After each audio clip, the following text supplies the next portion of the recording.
Hello, everyone, and welcome to the final October analytics section meeting. Pretty light agenda, but we can always end early if we need to. But the main thing I brought up for today was an issue I created around just general topics around our wants, desires, and needs for the data architecture.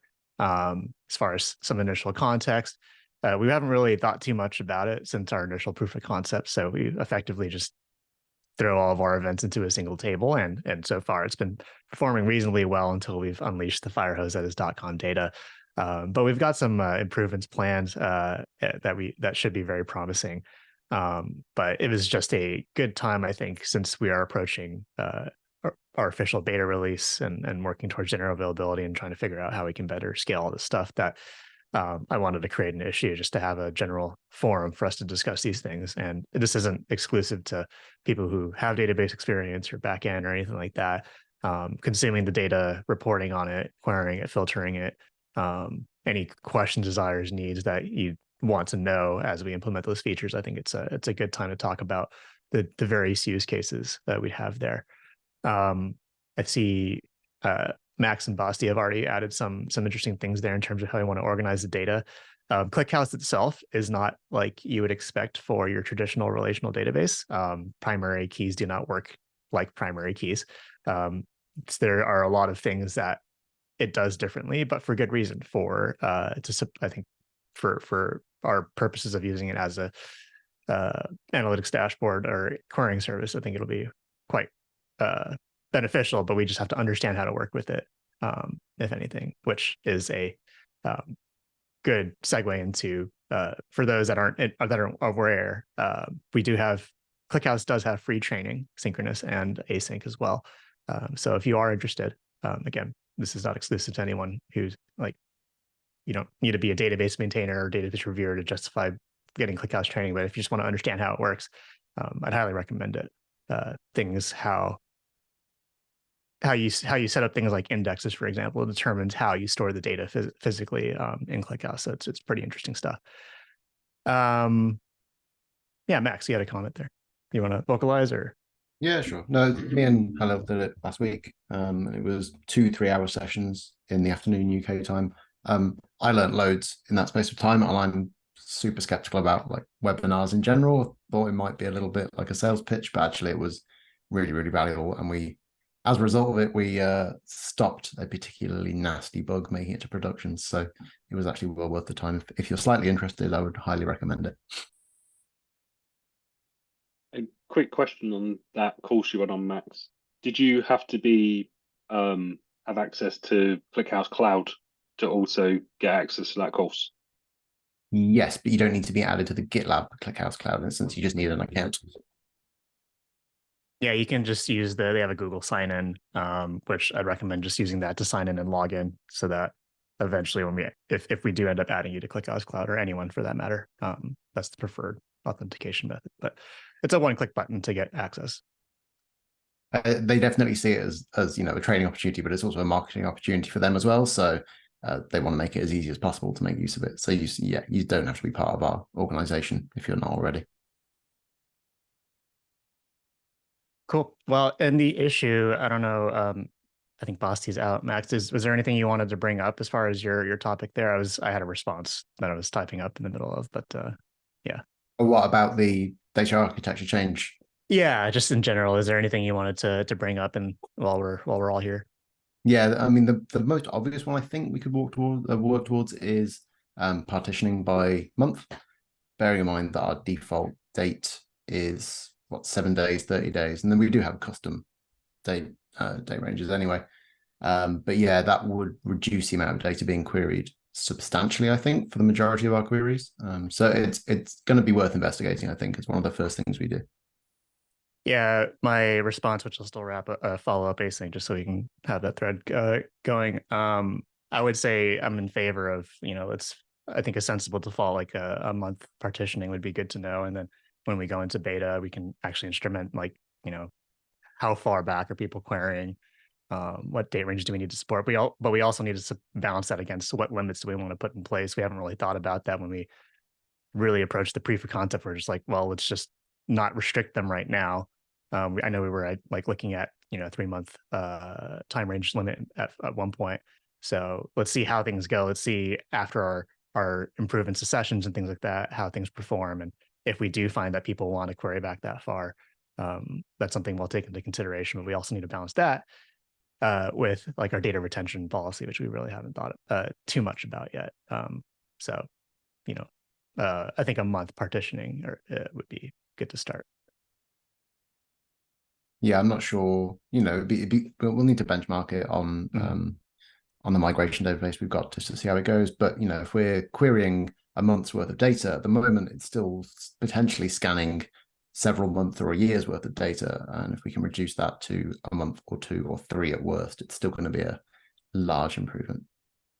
Yeah, and something that might help support that too is I still need to submit the access request, but I'm looking to get access to our previous snowplow data.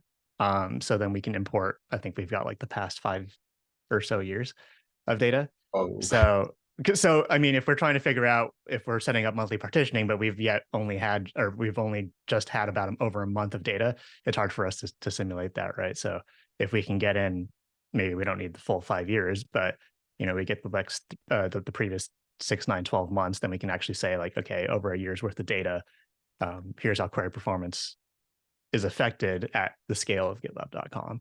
And so we can start to have some more data in terms of, do we want to limit customers when they reach the scale, or will monthly work fine up until a certain volume of events, at which point we'd have to consider alternatives. I think that'll help answer some of those questions, but that's later down the line. I agree, but yeah, I mean, don't shy away from doing as much data as possible, because we were, we did, yeah, I think we did well using GitLab.com as early as we did, because it showed up one of the problems that were going to show up later. Yep. And we can do that with another year, 2, 3, or more of data, then I don't see a problem with that. Yeah, I'd be really keen to see a lot of similar products, competitors, if you will, have like a 2 to 3 year retention period. So I think it'd be interesting to see how far back we can go. How much could you or should you really be able to query across that far of a time span? So the idea is to definitely get all of it in and see how far we can push it. And then if we have to bring it in, we can. Because at some point, I imagine we would have to take things into account like date range limits, or the amount of background processing, for example, for that much data or something like that. That like Max, you were running through the migration process and seeing how long it would take. If we have to process 5 years of data for every customer, that might be a bit of a different story. So. Yeah, well, luckily, one of the things partitioning gives us is the ability to make that process faster, because you can attach partitions to other tables as opposed to copying them. Well, one of the things we couldn't do when we're migrating now is we still have to copy the entire table to repopulate the materialized view. If it's partitioned, we can skip that entirely. So that's another benefit we get. Nice. Cool. Well, if there's anything anyone else would like to bring up as far as data architecture, or anything you would like from how we're using the data, storing the data, querying it, I'll pause for a second if anyone wants to bring anything up.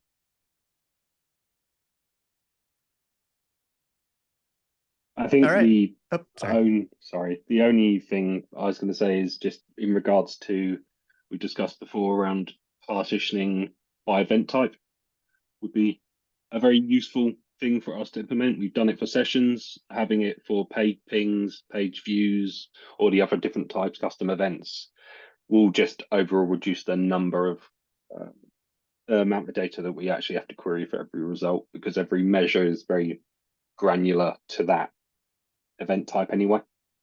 So I feel like that'd be a quick, easy win for us, and easier to do now than once we properly ramp up and come out of beta. For sure, so separate tables for distinct event types, or well, custom events. I think will be a different story, but we'll have to figure that out. But yeah, I agree. I called this out in another issue, or maybe that same issue, but page pings make up a majority of the events coming in. So for example, if we're running 100 million events, it's maybe 35 million of them are actually page views, and the rest are page pings, which are just sent as you're on that page. It's useful for identifying sessions. I don't think that we're going to be using that, Max. I think our materialized view effectively just takes page views and no, it does both. It does both. Doesn't anything, but it aggregates them so that it disappears into a single page view. Okay. Okay, so they are useful. We are using them, so I guess we'll have to discuss then, like how do we want to store those, or yeah. I have responded on the issue, but I'm from what I understand about how much it's not costing us very much to store the information. It's the querying that's the problem, which for sessions we've kind of overcome by just squashing all of the page pings into a single page view. I know there was talk about either reducing the number of page pings we have or just not having them entirely. I'm not sure we need to do that right now. The issue was that we had before that we were building the sessions, sort of pseudo table on every page load, which we're not going to be doing anymore. But that's not to say this problem won't rear its head again when we do a different kind of query in the future. Yeah, something I'm based on where we're headed and what we're doing now to calculate sessions. I'm not vehemently for getting rid of page pings anymore, because we are using them, and we're not querying a giant table anymore. So it's good to have that source material if we do need to tweak things or change things. So yeah, like you said, storage is not prohibitively expensive by any means. So happy to just discuss it, and we can figure out how we want to treat it going forward. Cool. Any other thoughts? Thanks, Rob, for bringing that up. All right, then this could have been a read only, but since we're all here, I just put a reminder for anyone that's using clusters on GCP to make sure that if you're using them, great, fine, don't do anything with them. If you're not, if they're sitting there, then consider deleting them. We are looking at automating the process and making it a lot easier. So that's just reducing the amount of, I think it's like 30 commands you have to run now. It's maybe 8 or 9. So we're working on simplifying the process, but yeah, we just want to make sure we're making efficient use of our materials. So yeah. Anything else that anyone would like to bring up? All right. Well, it's good to see everyone. Have a good rest of your Monday or Tuesday, depending, and rest of your week. Happy Halloween for those that are celebrating that. And then, yeah, have a good rest of your week.